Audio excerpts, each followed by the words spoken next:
Hello, you're listening to a deep dive into the Advanced Research and Invention Agency, read by me, Philip Day, of Giant-Leap.Space.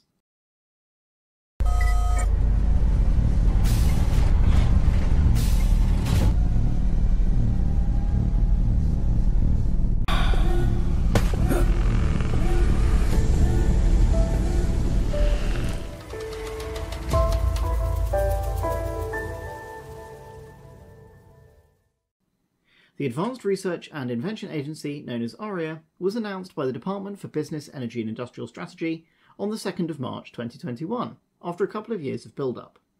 The agency, rumoured to have a budget of about £50 million in 2018, is now expected to wield an £800 million budget, which is far in excess of the UK Space Agency.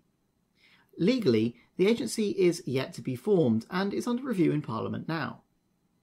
In this article, we'll take you through the bill and what we know so far about the agency. 3 key functions that ARIA can directly or indirectly perform. 1. Conduct scientific research. 2. Develop and exploit scientific knowledge. 3. Collect, share, publish, and advance scientific knowledge. That's an incredibly broad remit, which is supported by 3 main methods of providing support to these functions. Of course, the agency is to provide advice and to mobilise their funding to enable projects, but they may also provide rights or other property by loan or transfer in support of these endeavours both here in the UK and abroad. Whilst most UK space industry companies are actively engaged in research and development, which is a great tax offset activity for investors, these activities can now have direct advice and tangible resources from ARIA too. The main takeaways for the purpose of the agency and the criteria on which funding decisions are to be made are high risk to failure and ambition for significant progress. Used properly and funded effectively, ARIA could clearly have a step change impact on the ability for UK companies to investigate avenues which were borderline commercially viable before, to leap forward in developing edge technologies, testing them and bringing them to market ahead of global competitors.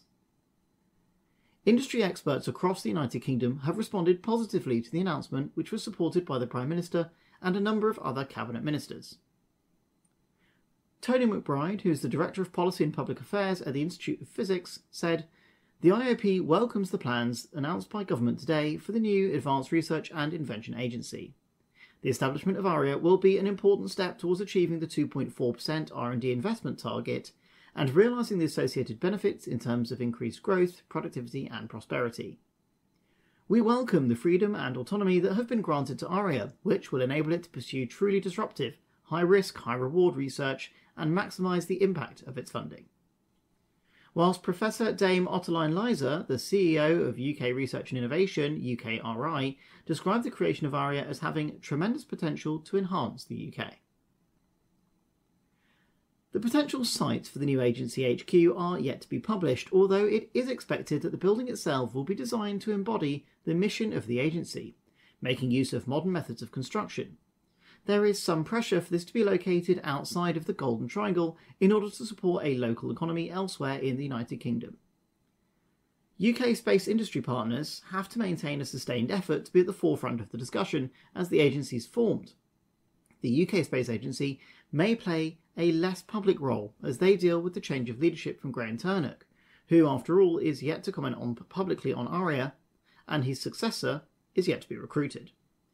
If the bill is accepted in the existing form, it will be brought into law this year and will be known as the Advanced Research and Invention Agency Act 2021, and the agency will be brought legally into existence.